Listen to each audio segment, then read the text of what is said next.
ભાવનગર શહેરના કુંભારવાડા વિસ્તારમાં અક્ષર park society પાસે કાર ચાલકે એક વ્યક્તિને અડફેટે લઈ ગંભીર ઇજાઓ પહોંચાડી।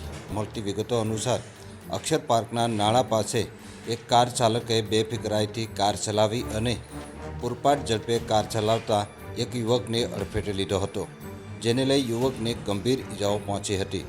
બનાવના પગલે લોકોના ટોળા એકઠા થઈ ગયા હતા, જે અંગેની જાણ 108ને કરવામાં આવતા 108નો કાફલો તાત્કાલિક ઘટના સ્થળે પહોંચ્યો હતો અને ઇજાગ્રસ્ત યુવકને સારવાર માટે હોસ્પિટલ લઈ જવામાં આવ્યો હતો।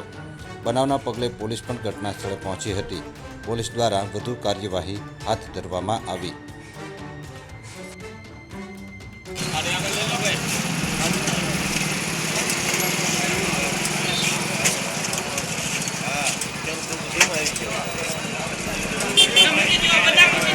બધા મૂકી દો